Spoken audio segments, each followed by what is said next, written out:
It's the morning after the worst terrorist attack in world history. The Twin Towers are down, Lower Manhattan is sealed off, and rescue workers are pouring through the rubble in search of survivors and victims that may number well into the thousands. September 12, 2001. As Americans were awakening to a new reality of grief and anger, awaiting for news updates on the ongoing crisis for what was the country's deadliest attack the day before, and which we have scarred our memories as 9/11, the obvious question persisted on everyone's mind for how and what happened to the World Trade Center. But the more important question was, who hijacked 4 commercial airliners that executed more tragedies with their impacts and targets? Federal and local authorities were already on task with their dragnet investigations, in arrests and searches for other possible 9/11 suspects throughout Florida homes, flight schools, and Boston area hotels, as well as in New Jersey and other states. This film is not about defending the official 9/11 narrative or the myth that no hijackers were involved in the 9/11 attacks. It is an expose on how years later, the 5 major news networks still couldn't get 5 of the 9/11 hijacker identities right, and that both sides of the arguments over the whole event are not only wrong, but ignorant and have either neglected and overlooked 6 on 77.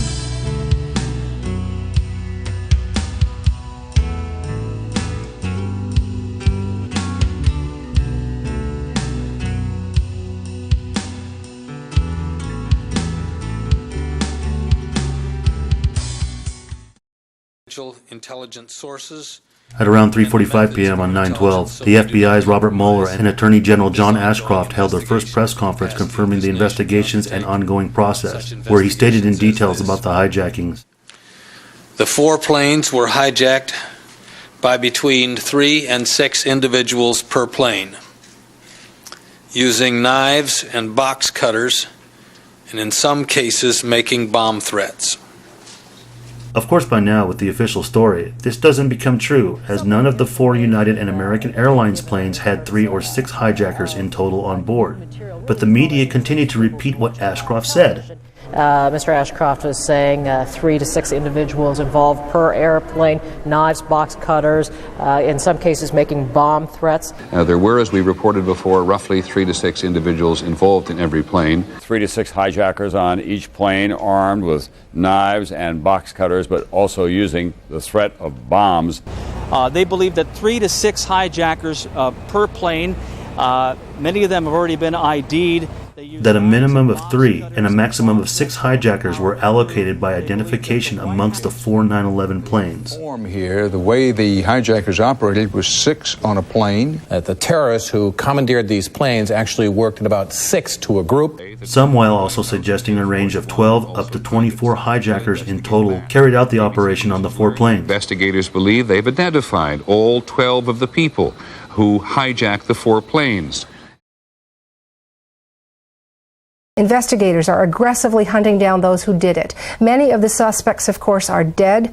The FBI says at least a dozen hijackers were on the 4 doomed planes. September 13, 2001. The next morning, while worldwide media continue reporting the same hijacker statistic. Now says between 3 and 6 hijackers boarded each of the 4 jets. Around 7:43 a.m., John Ashcroft appeared on morning news programs repeating the same 3 to 6 hijacker assessment he said the day before during the FBI conference. We feel like we're making progress. We know that between 3 and 6 individuals on each of the hijacked airplanes were involved. At 10:19 a.m., Ashcroft was asked if authorities had identified all the hijackers they thought were involved. Have you identified all the people you think who were actually on the plane involved in these plots? Well, we do know the manifests for the planes. So we do know that we believe there were between 3 to 6 hijack involved perpetrators on each of the aircraft. Those are things that we feel reasonably confident about. A few hours later, around 12:57 p.m., the FBI and Ashcroft hold their second press conference where they announce an update on the 9/11 investigation, stating an assessment of 18 hijackers in total throughout the 4 hijacked planes, which again is still incorrect according to the official story of 19 hijackers.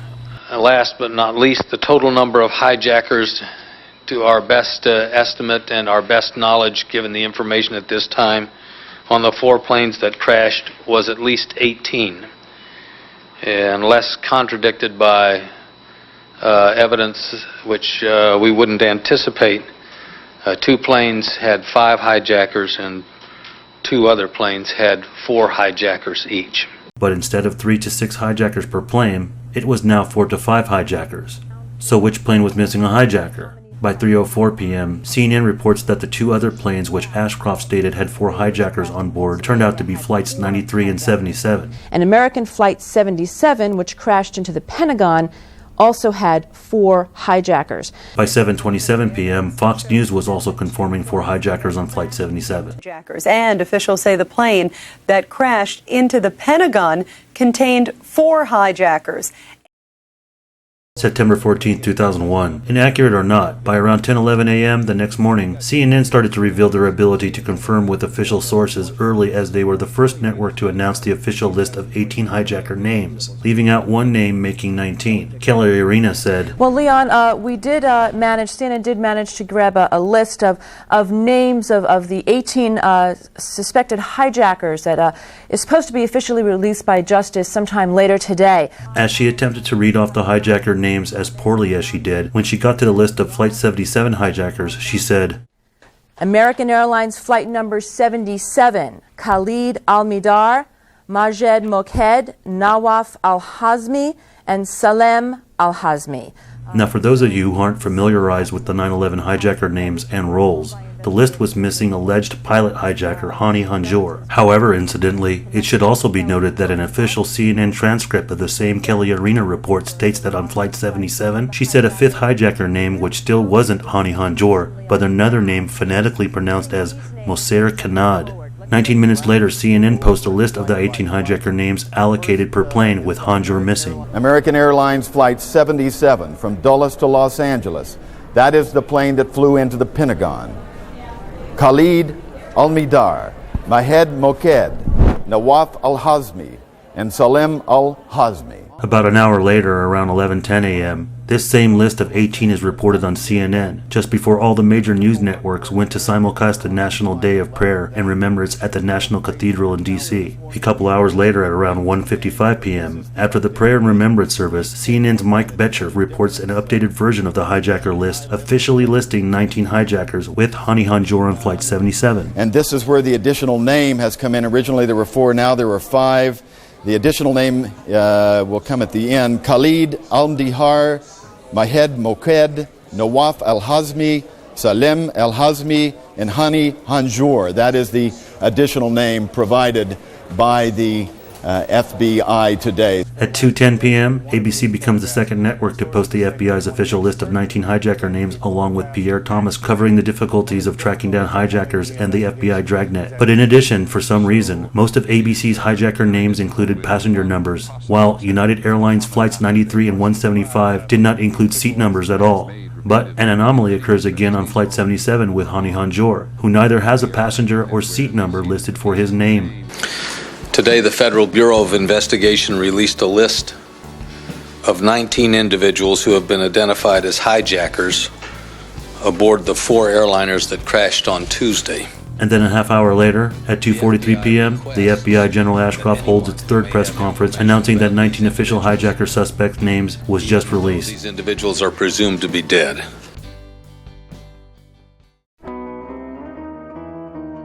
September 17, 2001, 3 days later, after mix-ups of showing mistaken and stolen identities with 4 alleged hijackers that ended up reporting themselves alive, the first 2 Flight 77 hijacker identities are shown for the first time by a CBS News affiliate and is published in major newspapers the next day in a group of 10 hijacker suspects having lived in South Florida. One photo is of a younger Nawaf Al-Hazmi, and the other is of a living man named Khalid R.S. Al-Mamadi, who once lived in Florida and was mistakenly thought to be Khalid Al-Midar. Al-Mamadi's stolen identity is still thought to be part of the myth that Al-Midar is still alive and is one of the 7 hijackers allegedly reported to be alive after 9/11 because of this mix-up. In addition to the press's misinformation from authorities, the editorial mistakes and misprintings does continue. Even the same younger photo of Nawaf Al-Hazmi is also misappropriated as Flight 77 hijacker Majed Moked. Al-Mamadi's photo is continually shown on other newspapers up until at least 9/21. He ends up revealing himself to BBC News on 9/23. And as most of the media had already made corrections and retractions, Time magazine continued to make the mistake of showing Al-Mamadi's photo as Al-Midar on their October 1st, 2001 issue. September 20th, 2001, in Shanksville, Pennsylvania at around 1:55 p.m. The Attorney General and the FBI Director Robert Mueller hold what would be their 9th press conference, speaking to reporters about the ongoing investigation, and when asked about the hijackers' identity. I know I said at the outset that I had a high level of confidence on the identities of the hijackers. We have several hijackers whose identities were those of the names on the manifests. We have several others that are still in question. So the investigation is ongoing, and I am not certain as to several of the others. A very compelling statement from authorities indicating their uncertainty to identifying all the hijackers that logically suggests, whether stolen identity or not, that not all the hijacker names were on flight manifests, which could mean several possible scenarios of how some hijacking conspirators operated in boarding their flights without purchasing of tickets, because some hijackers likely had unauthorized access to restricted areas of Boston Logan Airport, which was reported at first and then omitted from the official story, as you'll see in a moment from another airport as an example. September 27, 2001, the FBI releases the photographs of the alleged 19 hijackers from the 4 9/11 planes. Mohan al-Shari, Hamza al-Ghamdi, and Hani Hanjour are the only 3 hijackers who appear to have 2 photos displayed, each as examples. April 19, 2002. 7 months later, in a speech delivered to the Commonwealth Club in San Francisco, FBI Director Mueller talked about the Bureau's role in homeland security and future challenges faced in combating terrorism. While giving an update on the 9/11 status, he stated that the hijackers also left no paper trail. And stated flatly, in our investigation, we have not uncovered a single piece of paper, either here in the United States or in the treasure trove of information that has turned up in Afghanistan and elsewhere, that mentioned any aspect of the September 11th plot. July 21, 2004. 2 years later, on the eve of the release of the 9/11 Commission Report, all major news networks reported and played the release of the Dulles Airport CCTV security video of Flight 77 hijackers going through the gates and boarding their flight. The video was obtained by Associated Press, which was released through a law firm representing some of the victims' families, Mari-Rae, who originally obtained the videos from the FBI. At 5:30 p.m., NBC's Tom Brokaw and Lisa Myers reports the video release, showing all 5 of what we know are the official Flight 77 hijackers, with Khalid Al-Madar and Majed Moked going through security screeners. Both set off the alarm and are directed to a second magnetometer. Moked fails again and is wanted by hand. And then Hani Hanjour by himself. He breezes through without triggering any alarms. Plus the 2 brothers, Nawaf and Salim Al-Hussayen, also going through extra screening. Salem sails through, but Nawaf sets off the alarm of the magnetometer, not once but twice, and is then wanded by hand before being cleared. At the same time, at 5:30 p.m., ABC News with Peter Jennings and Brian Ross also reported their take on the video release, but only showing 2 hijackers, Khalid Al-Madar and Majed Moked, and not the remaining 3 hijackers. We've only looked at this a couple of times. Do they appear to get through security fairly easily? Fairly easily there, and then again we see another hijacker coming through, the pilot, Hani Hanjour. He checks 2 bags. They roll through the metal detectors, nothing goes wrong. He takes his bags and he heads down. And then finally, about 15 minutes later, Peter, we see on the tape 2 more hijackers going through security. They again, Peter, set off the alarms. They're sent to the secondary position. They use the handheld wands, but nothing shows up, and they're sent on their way to the gate. 8 minutes later, at 5:38 p.m., CBS News with Dan Rather reports on the Dulles video only showing 4 of the 5 hijackers, the Al-Hussayen brothers, Khalid Al-Madar, and Majed Moked, and not pilot Hani Hanjour, the 5th. Their images captured by a surveillance camera in the ceiling. They boarded the plane that later crashed into the Pentagon. A half hour later at 6:06 p.m., things start to get real interesting when the Dulles video is a Fox News alert report by Shepard Smith, who incorrectly states that the video that shows 4 of the 5 hijackers from 9/11 being pulled aside at Washington Dulles Airport that morning, September 11th itself. Which the CCTV video only showing 4 of the 5 hijackers is simply not the case from what NBC demonstrated earlier, as Fox only shows 3 suspects. But there's a problem. 2 of them are the Al-Hussayen brothers, but the 3rd man coming through security gate, who's also focused on the video as a hijacker, who looks to be of Middle Eastern descent, dressed in all black or dark clothing, also goes through the same extra screening process of getting wanted by metal detector as Al-Madar and Moked, who are not shown on this, just as Hanjour isn't either. 11 hijackers themselves, just moments before they flew those planes. And about 3 hours later at 9:03 p.m., CNN report their take on the security video released, being the only other network showing 5 hijackers heading to board Flight 77 at Dulles. Taken the morning of September 11, 2001, the tape shows 5 hijackers passing through the metal screening detectors at Dulles Airport outside of Washington. The detail is difficult to discern, but you can clearly see an airport security officer passing his wand over one of the hijackers. They are all dressed conservatively. They don't stand out. They appear to be composed. 4 of the 5 hijackers, bound for the American Airlines flight that would crash into the Pentagon a few hours later, were pulled aside for additional screening.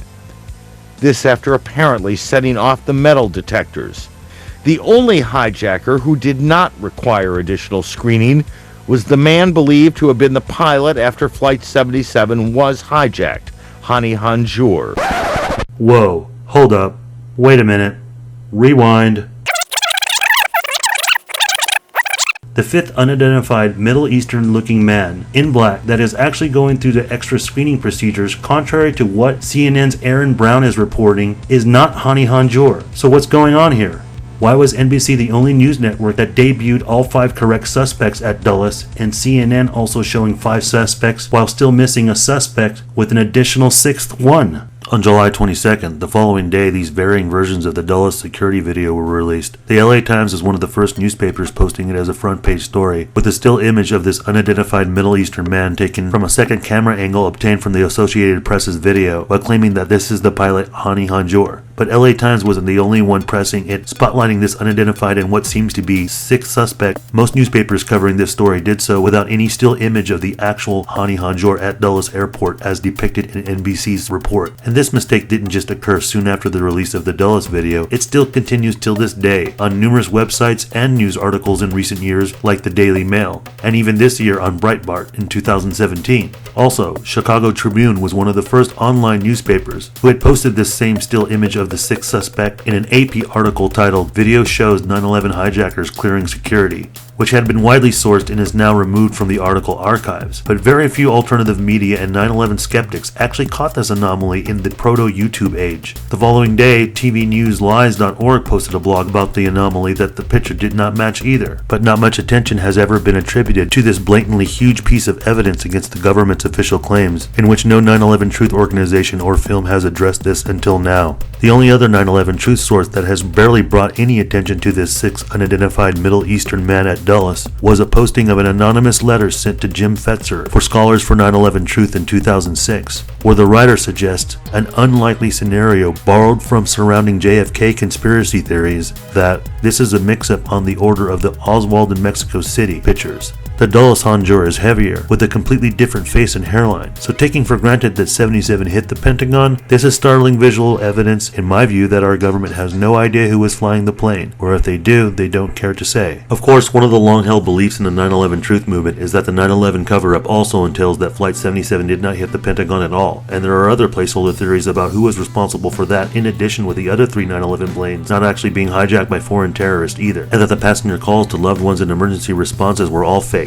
Some of them even believing the entire planes themselves were too, or that the planes landed elsewhere while passengers were allowed to make calls under duress and were then dealt with by their captors. This position or fallacy of no planes in alternative 9/11 conspiracies has permeated and evolved because of this no Flight 77 at the Pentagon myth, which originated from a 2002 book titled 9/11 The Big Lie by French author Pierre Mission, who suggests a missile struck the Pentagon while avoiding all physical and witness evidence. Soon after, Mission made a second revised version under a different title in English called Le Pentagate. The book, including the front and back cover, has 18 pages with usually 2 images on average per page. 3 of these images are not of Flight 77 or the Pentagon. Many of the other photos are selected only show the Pentagon from a distance when the roof already collapsed, or they're depicting an inaccurate and unclear view of the outside and inside damage trajectory and impact hole of Flight 77. And for the book being such an early release, not having access to the inside or other photos, it avoids most of the debris that had entered the Pentagon upon impact, while only displaying what debris was found as being small and handheld, suggesting that the crime scene at the Pentagon is a mock crash site.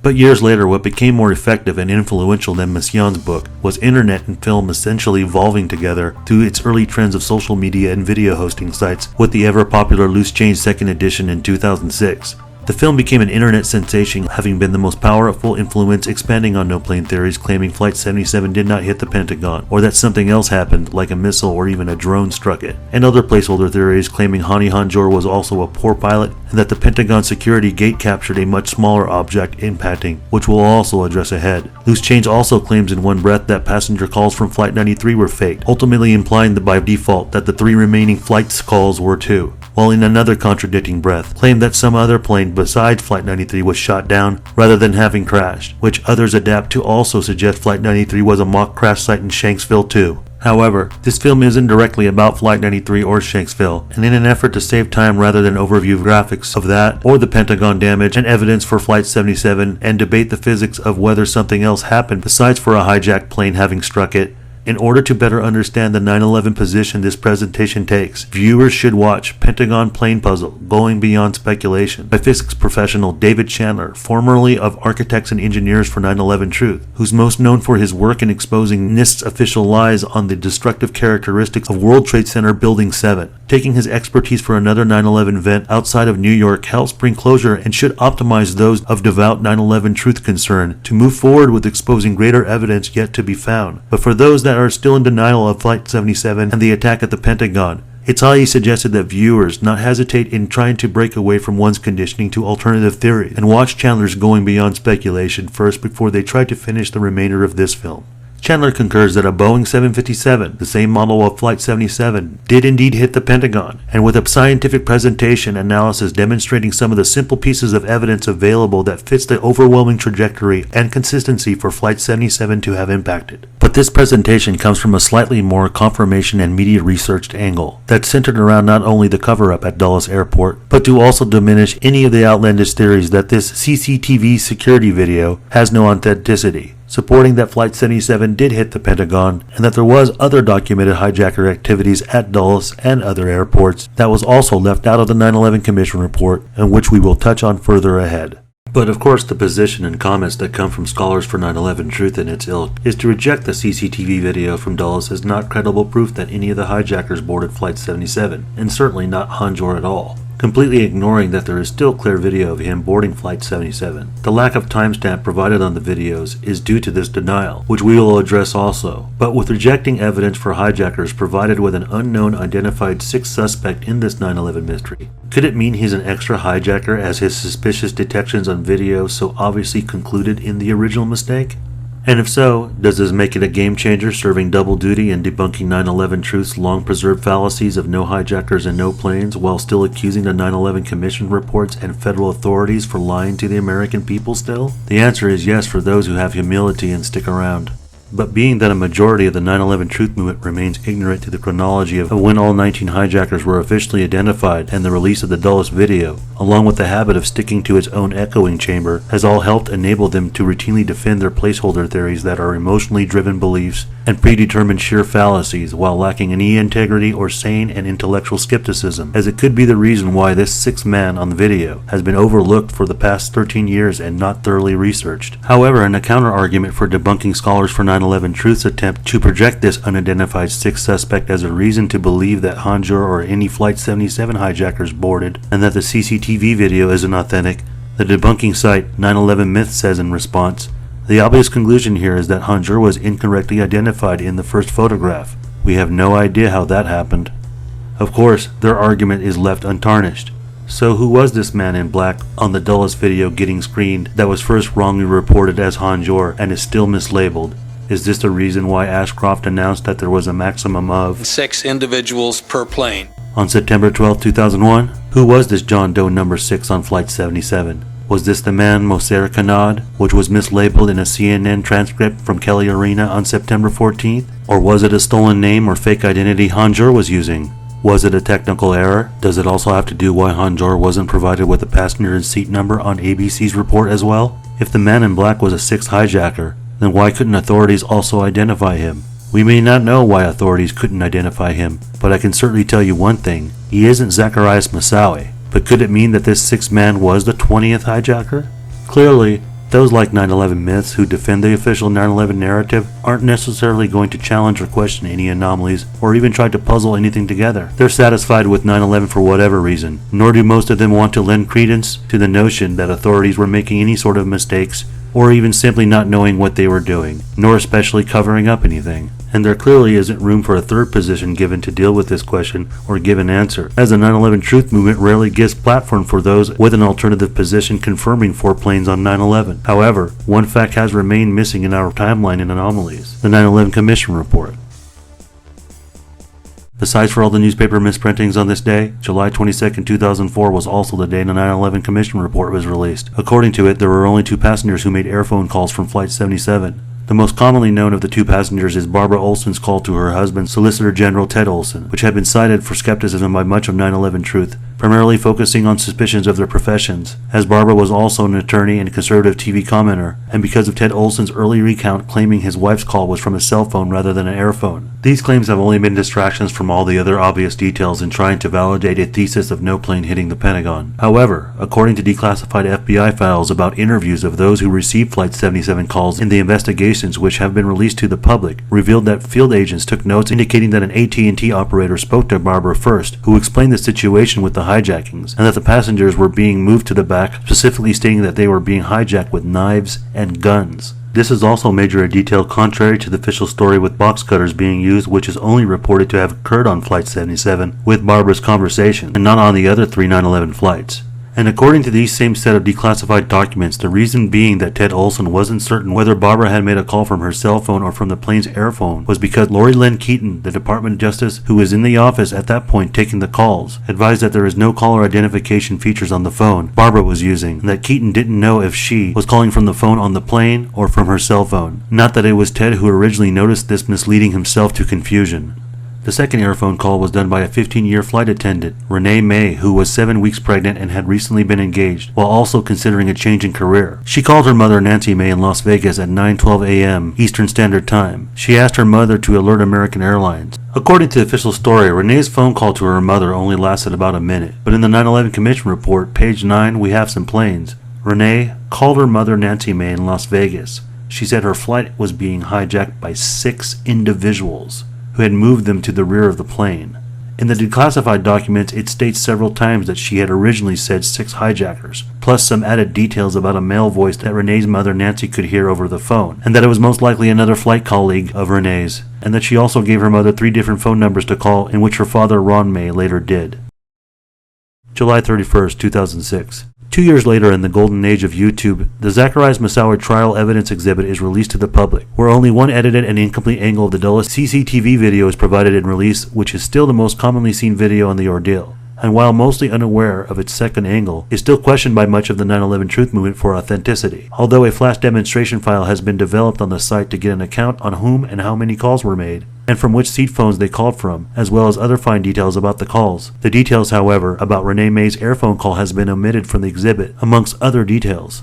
It should also be pointed out, the American Airlines Flight 77 is not the only plane to have had calls witnessing an offset on the amount of hijackers on board its plane, contrary to its official account. Both American Airlines Flight 11 and United Airlines Flight 93 had calls also made by flight attendants as well as passengers claiming a different amount of hijackers than the official story or what authorities produced much later as printed out flight manifests. On United Airlines Flight 11, Madeline Amy Sweeney read off 3 seat numbers for the hijackers initially, and then 1 more later on, accounting for a total of 4 hijackers on the plane, not 5 hijackers.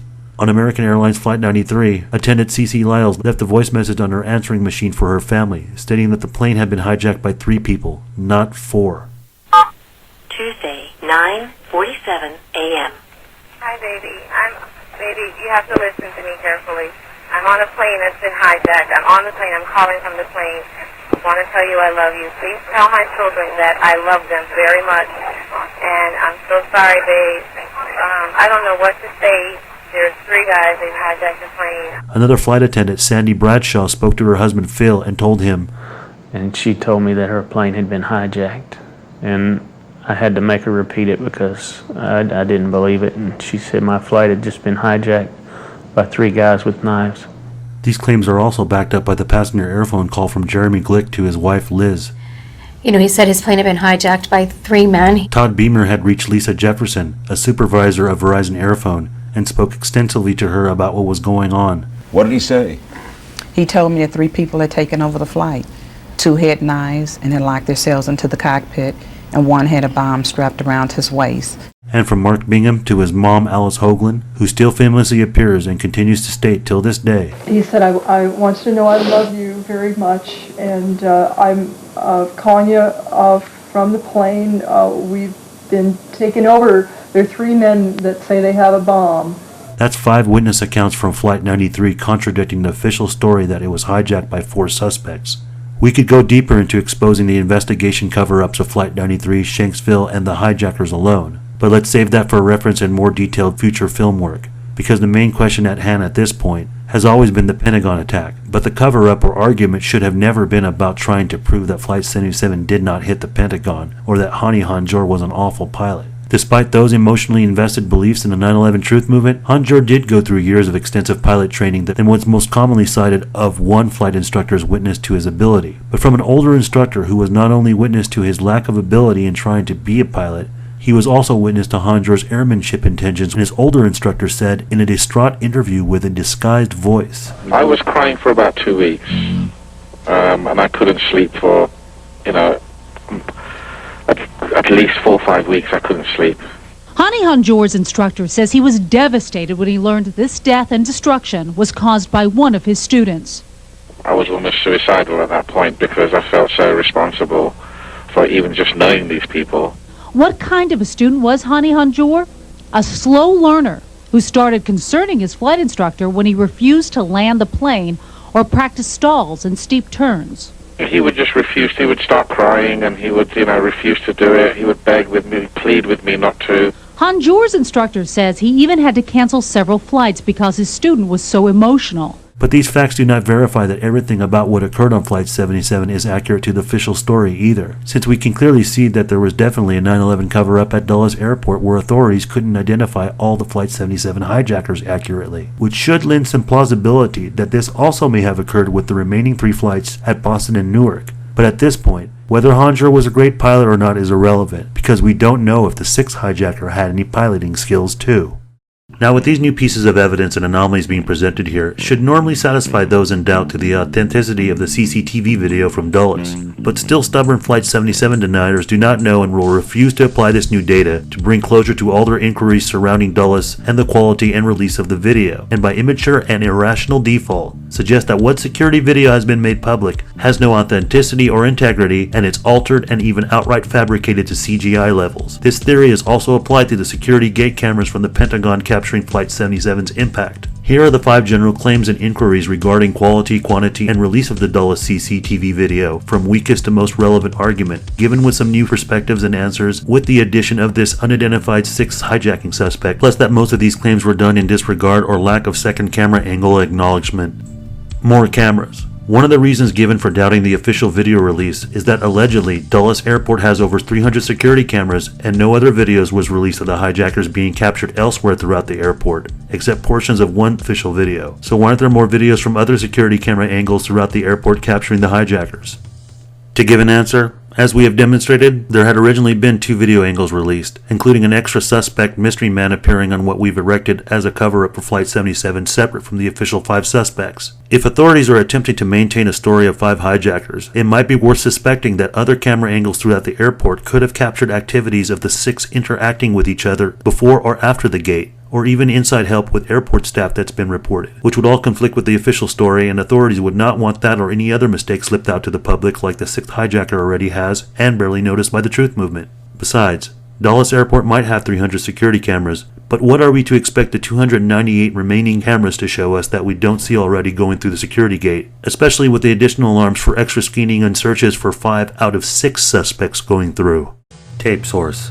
The other item of concern about the video is that it was provided to AP by Mari-Rae, the law firm representing victims' families suing the airlines and airport security companies, and that it was not directly obtained by the FBI or other agency, originally being distributed by a second-hand source rather than direct from a government agency to the media for public view in 2004. Even though most truthers have no recollection of when the mainstream news reported on their releases of the video or the 9/11 Commission report, and don't trust official sources at any level, and in this train of both clueless and paranoid thought, even lack reason to also suggest that Mari-Rae cannot be trusted either, and because at the time of also being represented by French international consultant and terrorism expert Jean-Charles Brissard, in which he or others in the firm are roughly suspected of having possibly conspired with authorities in some way altering the video to comply with the official story at Dulles. Answer: as reminded with Truther's lack of chronological accuracy, it wasn't until 2006 when the CCTV video was actually released for public viewing anyway, and the access for it became available through the Mari-Rae trial exhibit, which again, untrusted and criticized when released. The only altering to the video that the feds had done by then was circle the hijackers and provide text for their names while entering the gates, and only showing one camera angle, not two. Besides, what agenda would it serve Mari-Rae to have tampered with the video, rather than just accuse federal authorities of doing it prior, who already curtailed the public release? And again, with a second angle omitted and requiring work of two angles to alter, then why only release one? It makes no sense why Mari-Rae or some other hidden interest would intentionally fumble this while including a mistake of a sixth hijacking suspect captured. And even without a sixth suspect, such an accusation would entitle an operation on a mass civilian scale, including accusing those victims' family members who had also been at odds with the official story, are also taking part in some elaborate conspiracy fallacy. No testimonies. According to some of the truth movement's widely held beliefs, there have never been any reports or witness testimonies from Dulles or any airport staff recounting 5 or 6 hijackers' presence at the airport, nor has there been any press who's covered what staff remembers that day. Answer: perhaps an early question. That's not exactly true, and even if it were accurate, there are logical reasons why airport staff would not come out. But as recent as 2016, USA Today interviewed Vaughn Alex, who worked the American Airlines ticket counter on 9/11, and soon after it was brought to his attention by his supervisors and authorities that he was the one who let the Al-Hussayen brothers on the plane, leaving him with memories that still haunt him. We saw 2 people come into the ticket counter, come into the terminal. The check-in did not go smoothly at first. At the time we were asking questions. Did you pack your bag yourself? Has it been out of your possession? We got them checked in. I made them select these because one did not have proper ID, the other couldn't answer the questions. And it wasn't until the next day that they were calling a bunch of us back to the airport. People weren't looking at me. It was really an odd thing. I said hello to people, and they were like, they want you down in the general manager's office. I literally ran my hand down the manifest. There were 2 names that popped out. It was 2 brothers, and I just looked, and I totally remembered the transaction at that point. I remembered everything, and it's just like a cliche. And I said, I did it, didn't I? You know you did everything you were supposed to do, but still that guilt gnawed at you. I was guilty. I had gotten these last 2 people on the airplane. People were saying, well, maybe you ought to talk to people. Maybe you ought to get into group therapy or something. How do you go to a group therapy where you're the one that caused it? You know, how do you sit with people that have lost family members and lost, friends and coworkers and say, oh, yeah, I was there that day and I put them on the aircraft. And according to the investigative work by Joseph J. and Susan B. Trento, entitled in the book and documentary Unsafe at Any Altitude, released by DCBureau.org in 2009, interviewed actual staff from Dulles Airport who may have not recalled any hijackers on 9/11, but do recall that day and related activities. A United Airlines employee working at Dulles Airport named Eric Gill, who is also Pakistani that disguised his identity, agreed to be interviewed and claimed that he saw 3 of the 9/11 hijackers at the airport the day before on 9/10 in restricted areas of the airport and was even harassed by some of them. One of them he confirmed was a Flight 77 hijacker. The other 2 were from Flight 175. I saw about 5 Middle Eastern people. They were walking to the side door we have at West Checkpoint, which is accessed by only few restricted people. I noticed that 3 of them were wearing a uniform and IDs. 2 other guys who were not wearing a uniform and had no IDs, and they were trying to escort these 2 guys through there. As soon as they walked inside the checkpoint, they just stopped there and started watching around. That made me suspicious. It wasn't until a week later, when Gill's wife showed him a National Enquirer story with color photographs of the hijackers, that he was finally able to make a positive ID. And I said, these 2 guys, I have seen them. I know these were the 2 who were there at the airport. It didn't matter. The FBI was done with Gill. And even much more significant in the film as more proof to authenticity, Ed Nelson, the Dulles security manager, was also interviewed and testifies to seeing authorities seize the CCTV tapes and being able to quickly cue onto them, identifying who they believed were the hijackers. It was right when they showed me the tape. They rolled it, stop. Now there's one. Roll it, stop. There's the second one. I mean, they knew right away, and there was many of people coming through that checkpoint at the same time. But Ed, how would they know? The FBI claimed they had no idea who these hijackers were. Oh, exactly. Yeah, it boggles my mind. Not to delve deeper into other suspicions and anomalies about the rest of the 9/11 flights and airports, but as the Dulles employee Eric Gill pointed out, with having witnessed Marwan Al-Hussayen in restricted areas of the airport on September 10th, when he is supposed to have been at Boston area to have hijacked Flight 175 from Logan the next day, if stories about alleged hijackers being present at airports before 9/11 is new to you, then take a look at what actually happened at Logan as well. As Boston's ABC5 WCVB TV picked up that at least 3 airport employee eyewitnesses spotted Mohammed Atta and others casing security checkpoints at Boston Logan airports months before the 9/11 attacks. 4 months before Mohammed Atta and Al-Qaeda agents began their operation the morning of September 11th, multiple witnesses say they saw them casing security checkpoints at Logan Airport. They say they reported it and that nothing was done. Mohammed Atta was spotted on May 11th at Logan. Brian Sullivan is a retired FAA special agent who had warned authorities of weaknesses at Logan. He says he was largely ignored, and now we know from these documents that he wasn't the only one issuing warnings. Wallace sees it. He is concerned. He confronts them. In May of 2001, an American Airlines technician says he witnessed Mohammed Atta and another man videotaping and taking still photos of the checkpoint for 45 minutes. When he confronted him, he says they swore at him in Arabic and walked away. He followed them and alerted a state trooper, recounting later, "I said specifically, these 2 clowns are up to something. They've been taking videos and pictures down at the checkpoint." Nothing was done. They didn't stop Atta. They didn't ask for an ID. They didn't question him. None of that. So he's basically allowed to go through. 2 other American Airlines employees say they witnessed Atta and another man casing the security checkpoint that they would later walk right through on their way to board Flight 11.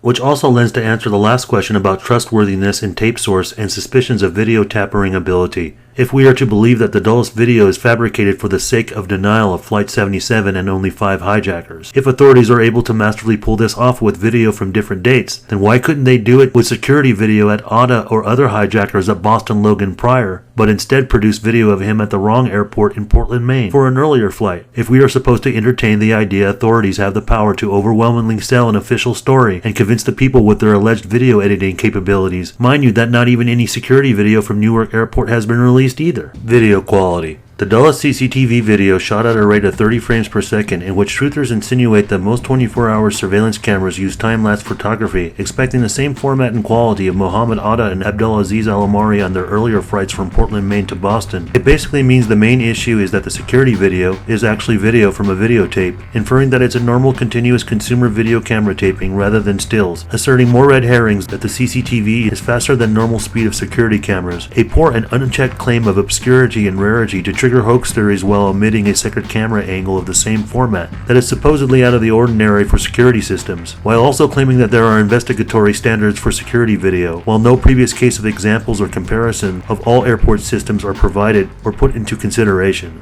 Answer: there is no such accordance to any investigative standards that exist for all security videos and cameras at airports to have to be maintained and held at a lower or higher quality of surveillance film. If Dulles chose to have higher quality than Portland, Maine, then that's just the optional features those airports chose. No timestamp. As a premise to the first claims against the authenticity, which is the main issue lending some credence for skepticism, is that the CCTV video contains no timestamp or date or even camera identification. And because of this, with the additional placeholder theories developed past, it ultimately doesn't satisfy truthers as verification that there was a Flight 77 and actual hijackers boarding it, asserting that the video recordings could be of the same hijackers going through the airport at a much earlier date and were later altered. Answer: The same answer to video quality can be applied for the Dulles security cameras not having a timestamp or date. It is not required for all security cameras to have this feature on video recordings. But instead of answering the question technically with video hardware and proper software system manufacturer used, as David Chandler has already stated to former Environmental Health Laboratories manager, who's featured in Loose Change and is now turned into a supposed 9/11 researcher, Kevin Ryan in his Dig Within It blog, making some basic claims alluding that the Dulles CCTV is fake. But there are other ways of going around verifying it without a digital timestamp to confirm that it is a Dulles recording from September 11th. One of the methods is actually reviewing the part in the video capturing Khalid al-Mihdhar and Mojed Moked, in which is contrary to the excuses made by truthers attempting to claim the video isn't authentic. As previously mentioned before, with the fact of how Mahmadi reported himself alive because he was thought to be al-Mihdhar is ignored and lingers as another reason for truthers to mistrust the Dulles CCTV, even though it clearly captures him. But there is some significant difference in al-Mihdhar's story that has a unique history for not only commitment, but an alibi for time versus all the other 4 Flight 77 hijackers, being speculated for having been at Dulles prior, with authorities possibly using surveillance video of it to fabricate his presence on 9/11. First, it should also be pointed out that although al-Mihdhar is labeled as one of the majority of 15 Saudi 9/11 hijackers, he was actually born in Yemen and was a Saudi national. Not only had he first lived in San Diego in 1999, Khalid was only there for a brief period, and then eventually fled, traveling to Malaysia for the Kuala Lumpur summit, where he was photographed there with another operative involved in the USS Cole bombing in Yemen's Aden Harbor. Al-Mihdhar had re-entered the U.S. just shortly before 9/11 and was not placed on any watch list until 2 weeks later in late August 2001. Plus, Al-Mihdhar had not flown in or out of Dulles Airport between that time frame up until September 11th, so there's no way to suggest the Dulles CCTV is fake or tampered with to fit a different timeline. Plus, with Nuoff included, they are the 2 hijackers implicated in the infamous, almost redacted 28 pages in the JIS report, with money trail from Prince Bandar bin Sultan's wife. Do you know the bin Laden family? I do very well. What are they like? They're really lovely human beings. He is the only one I don't know him well, but I met him only once. To Osama Bassan's wife, to Omar Balyumi's wife, and then on to the hijackers Al-Mihdhar and Al-Hussayen when they first moved to San Diego in 1999. Which the 28 pages is an initiative very important due to the fact that it's been some sort of result in transparency of evidence for the victims' families to at least sue the nation of Saudi Arabia for their involvement, while not leaving 9/11 to be orchestrated solely by a caveman in Afghanistan and without leaving other Middle Eastern allies suspected. Even without the 28 pages, interestingly enough, another piece of evidence linking the Flight 77 hijackers to Saudi officials much closer to 9/11, as previously referenced with the film Unsafe at Any Altitude, was that Khalid al-Mihdhar, Hani Hanjour, Nawaf al-Hazmi checked into the Marriott residence in Herndon, Virginia, the same hotel where Sheikh Salah bin Abdel Rahman Al-Hussayen, a prominent Saudi government official, had stayed at the night before the attacks. Of all places to stay, this guy picked the same hotel as the hijackers. One possibility is that the hijackers may have all gathered together to get one last good luck from this fellow.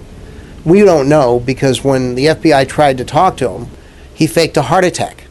On September 19, 2001, once the ban on international flights had been lifted, Al-Hussayen was allowed to leave the United States and return to Saudi Arabia. 5 months later, he joined the Saudi government as president of the affairs of the Holy Mosque Masjid Al-Haram Grand Mosque in Mecca and Al-Masjid Al-Nubawi Prophet's Mosque in Medina. He also has a nephew named Sami Omar Al-Hussayen, who was busted 2 years later in Idaho for running websites as a webmaster that were linked to organizations that support terrorism.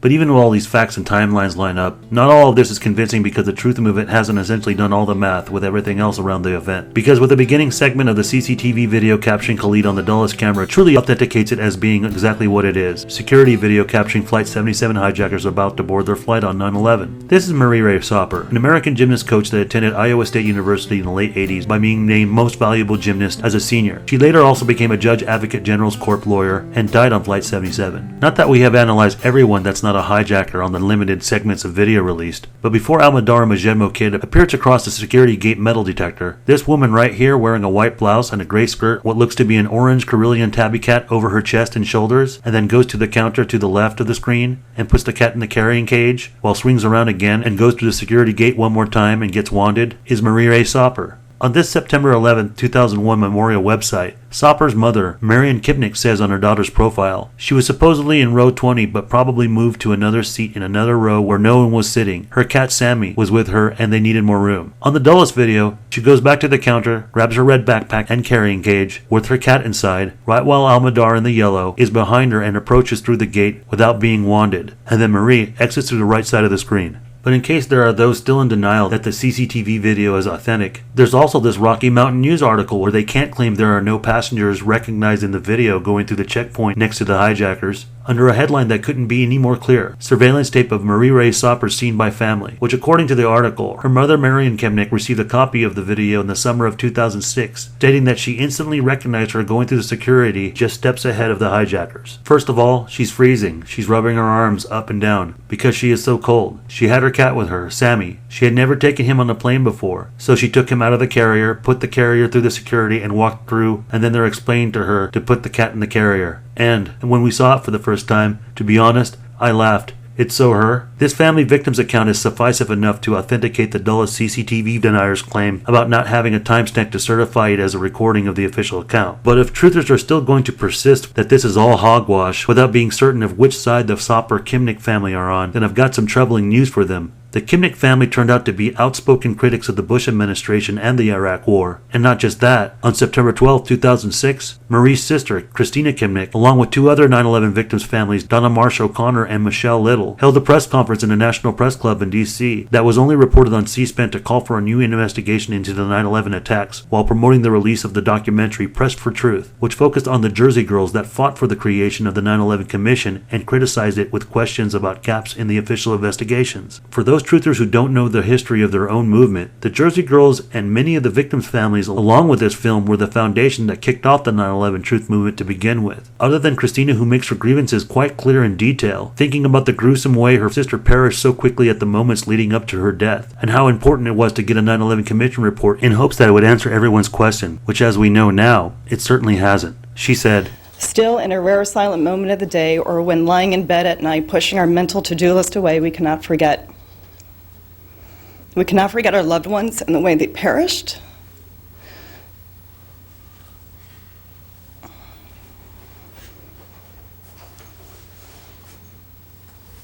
We cannot forget the moments leading up to their death, nor completely forget the most heart and gut-wrenching days and months to follow.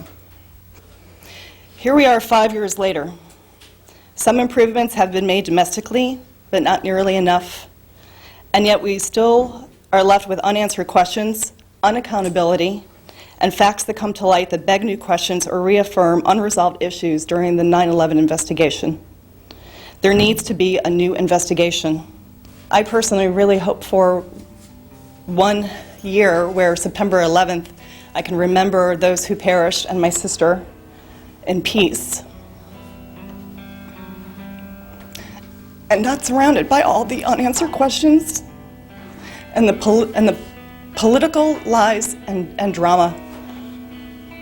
So how much longer will the 9/11 truth movement go unchecked and continue dishonoring the families and victims of Flight 77 and those who perished at the Pentagon by insulting their deaths with baseless accusations and disinformation, when some of the victims' families are on the side of questioning the official story and founding the cause and seeking a new investigation? Has this no Flight 77 fallacy helped build solidarity with all the passenger victims' families and recruit other concerned citizens to a growing cause that's still intact? Have 9/11 Truth Street activists truly accounted for the mixed results when spreading this disinformation about Flight 77 and the Pentagon to the public?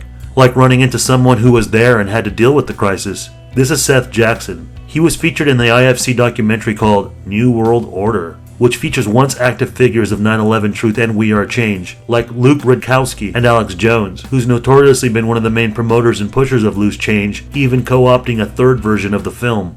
Seth, who's from Mississippi, who seems to be a very passionate and committed 9/11 Truth activist, travels to New Orleans to do his own outreach with a picket sign handing out literature about 9/11 Truth, where the film crew captures a moment where they run into these guys, who seem to be military personnel or veterans who had worked at the Pentagon on 9/11. Just out here trying to spread some info, man, trying to talk to people, trying to, you know what I mean, share facts on 9/11, you know. You think 9/11 happened? Oh, yeah, I guess so. You know what I mean? Certainly did. The plane in the Pentagon, you think that happened? Did that? Well, you know what? I've never seen it. I asked you an honest question. You think it happened? I worked in the Pentagon when it happened. I work in the Pentagon. Do you think that it was real, like a plane actually hit? I don't see where the wings would have went in.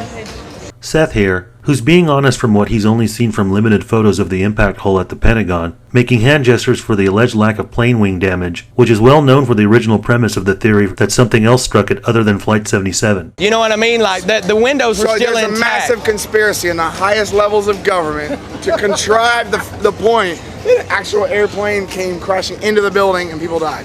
And the guy on the street continues to pester at Seth about not wasting his time peddling his 9/11 truth literature just over the claims he was making about Flight 77 and the Pentagon. Is this man for real? Yes, very for real. Real as it come, man. Look, feel it. Feel it. I know, you're a man. Feel it. He's a good man. Building I'm asking fell. you World to search your soul, which is a good soul, I feel. Yeah. Search your soul and decide with the time that you have on this earth to do something different. Do something different. You and I are going to stand here honestly and look at this and agree that this is the truth?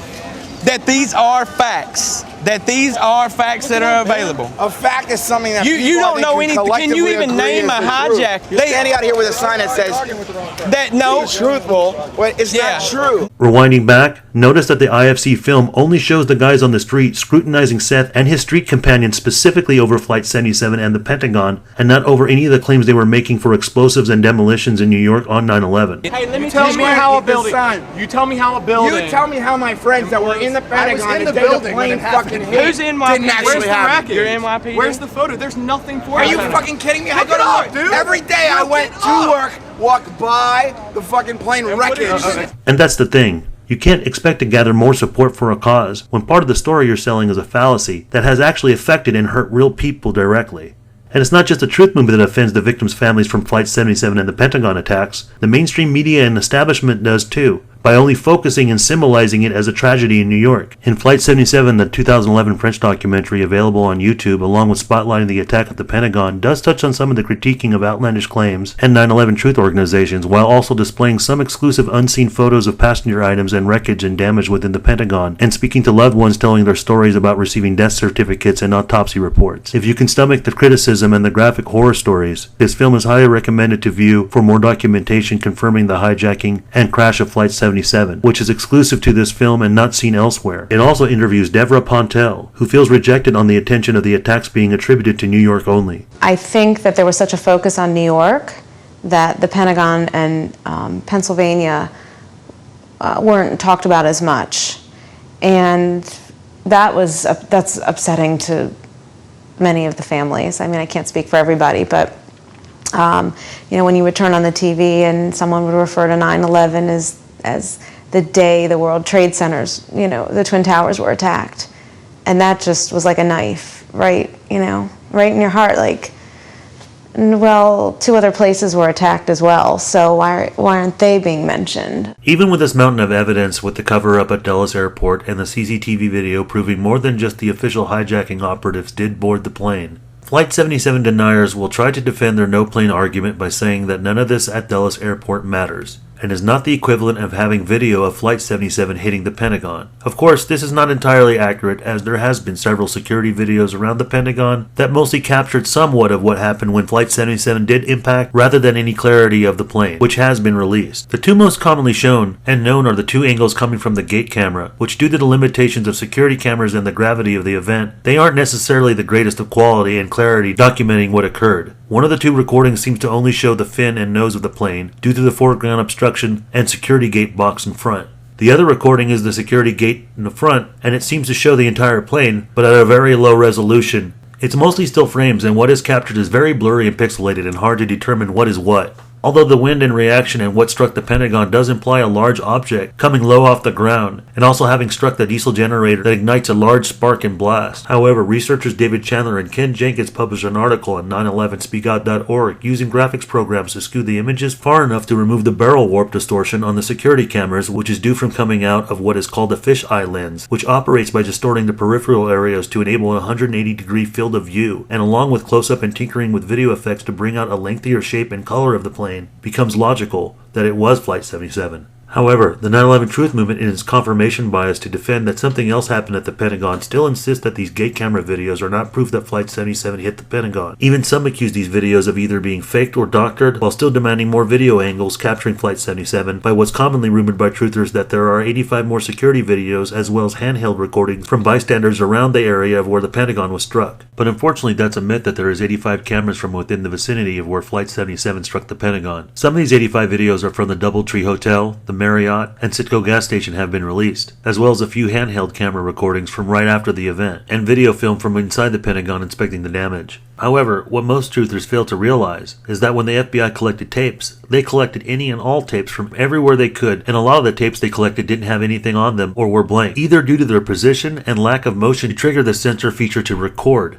Most of the tapes that had recordings on them were only from the aftermath or nothing of interest at all. Many were filmed minutes, hours, and even days after the attack. According to Ken Jenkins' site, 911tv.org, FBI Special Agent Jacqueline McGuire was tasked to responding to the 2004 Judicial Watch FOIA request made on behalf of Scott Bingham regarding the surveillance camera recording the FBI gathered in the Pentagon area after 9/11. McGuire's detailed response: the FBI said they identified 85 recordings that might show the plane impact into the Pentagon, but this number was the result of initial search that included, for example, all videos obtained by the Washington Field Office. From that point, the numbers of useful recordings regarding the Pentagon event began to fall dramatically. She determined that 56 of the 85 video recordings did not show either the Pentagon building, the Pentagon crash site, or the impact of Flight 77 into the Pentagon on September 11th. This is nearly 2/3 of the alleged Pentagon videos. Of the remaining 29 video recordings, 16 did show some part of the Pentagon, but did not show the Pentagon crash site and did not show the impact of Flight 77 into the Pentagon.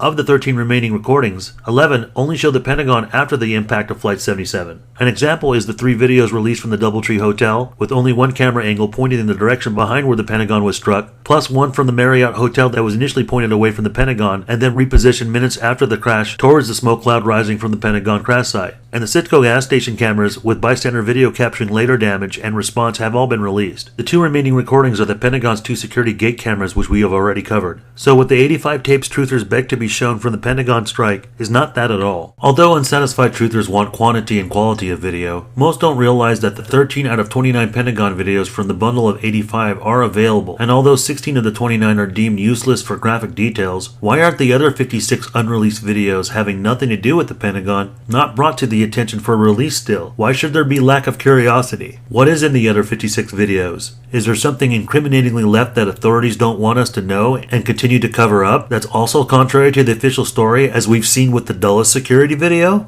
According to the list of 85 videotapes, it states that a lot of the other 56 non-Pentagon videos that aren't available are footage of the World Trade Center, as well as a few interviews and security videotapes taken from Kinko's in South Florida.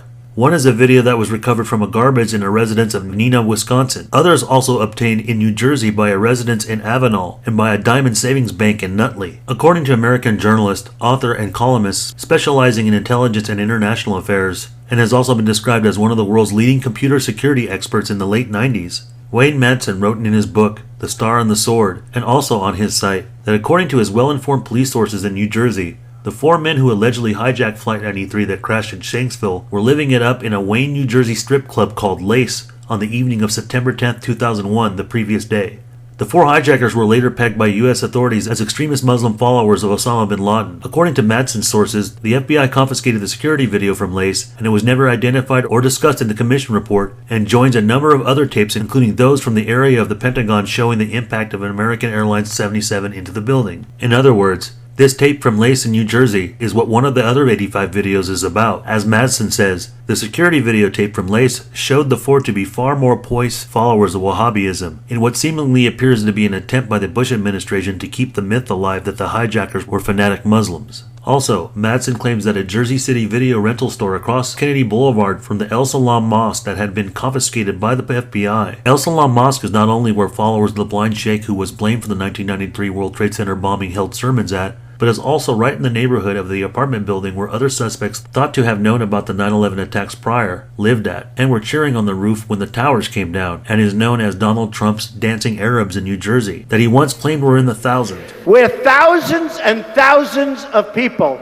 were cheering while campaigning for a Republican nominee. The Kennedy Boulevard video store security tapes were seized as evidence by the FBI, and the store computer's hard drive with the names, addresses, phone numbers of video rental customers was stolen in a black bag operation believed to have been carried out by the FBI. According to Matson sources, the video shows Saudi hijackers and Urban Moving Systems Israeli agents patronizing the store. For those unfamiliar of Urban Moving Systems, it was a New Jersey moving company where 5 Israelis were caught in a moving van by New Jersey police with numerous suspicious items, some even testing positive for explosives, and were witnessed taking photos and filming both planes impact the World Trade Center prior, while also cheering and celebrating as the attacks happened. Several residents living in the Doric Tower apartments witnessed their setup in the parking lot with a prime view over the Hudson River into Manhattan. They are infamously known as the Dancing Israelis, and they aren't just clearly and officially known for having prior knowledge in the attacks. It is the most controversial and uncomfortable subject for some in 9/11 truth to deal with, but they are also regarded in likelihood of handling explosive operations being used within the attacks in New York. Never forget, the first suspects arrested thought to have been involved in the 9/11 attacks were Israelis on the evening of 9/11. This was before any arrests or detained Arab suspects and alleged false alarms occurred, or also thought to be hijackers were found alive, like Adnan Bukhari in Florida, and others at Boston hotels the next day on September 12th. Federal authorities within the Pent bomb investigations had believed the Dancing Israelis. They had prior knowledge. They even failed their polygraph tests, but due to pressure from the Israeli embassy and lobby, while only being held for a couple of months, were let go for visa violations and allowed to return back to Israel. This is Ryan Dawson of ANC Report, who's made several versions of a film about 9/11 entitled War by Deception, and has also released another extended 5-hour film exclusively available on his site called Empire Unmasked, which also this production has contributed minor work to. He has been one of the most avid 9/11 researchers in urban moving systems and the Israeli roles, as well as Saudi and Arab ones combined. His most recent film is highly recommended for mature viewers and those concerned about history and a data dump collection, and not necessarily for those who need eye candy and sensationalism. Which brings us to the final conclusion of this film, directed to those few remaining 9/11 truthers still active, or the many who've turned social media trolls still peddling fallacies rather than facts or even truth. Not only is it hurtful to the cause and quest for a new 9/11 investigation needed still, but also hurtful to the honor and memory of those passengers who died and their still grieving families and loved ones. It's time to put an end to the insanity and outlandish claims of the 9/11 truth movement. Throw in the towel and stop with this continuation of peddling Flight 77 mysteries by false premise, claiming it did not strike the Pentagon, and especially the extensions with the inauthenticity claims of the 3 other 9/11 flights. It's time to also dismantle preconceived theories and notions and salvage what is credible and contrary to the official story, while re-examine our past strategies and awareness objectives, but embrace our flaws and mistakes, gaining humility and wisdom that's well due. And let's not stop being vocal either. Call out these charlatans who have either turned coat or are or were misleaders of the truth movement who do get the platform.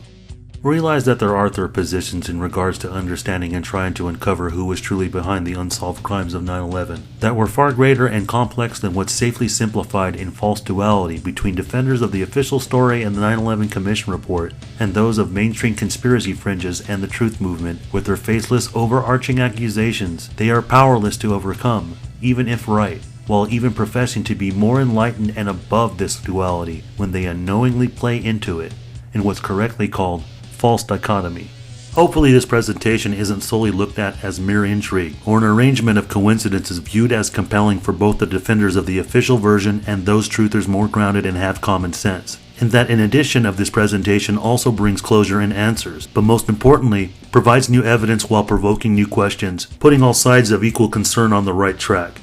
60 people were killed on Flight 77, and another 125 civilian and military personnel also perished inside the Pentagon, while many were also wounded and scarred forever. Even though there were more victims and far greater graphic evidence contrary to the official story in New York, it still matters who handled or coordinated conspirators to hijack the 9/11 planes, as it still plays in concert to the other additional and lesser known 9/11 events covered up. It is better and proper not to speculate how far in rank the orders came from, so that accusations are precise, while lower-level operatives doing the dirty work are all accounted for. It should be clear that with this presentation, Flight 77 was hijacked by a minimum of at least 6 hijackers, and whether this mistake or cover-up was due to raw and incomplete data authorities obtained in their initial assessment, the victims' families from Flight 77, as well as the American people, deserve to know the truth about who and where this 6th Flight 77 hijacking suspect at Dulles Airport came from. Whether it was a conspiracy of 3 or 6 or more hijackers, in either case, the hijackings of 9/11 and that strategy of the attack were real and could have been far worse than what 9/11 already was. And we've remained vulnerable and unsafe with genuinely concerned people under this false notion of living in an alternative reality from everything else. And it's time to grow up and stay on track. Activist efforts in an investigation is desperately needed if those are serious and have standards, and would rather take the initiative of doing the actual 9/11 investigation rather than expect the government to do it. But we are not near halfway to getting all the answers or truth of 9/11. With the overwhelming obstruction from both sides, there's equal debunking work to be done before actual evidence and data can be presented further, and before any real goals can be set. Thank you for viewing this presentation. Please subscribe to this channel, and there will be more 9/11 subjects to come.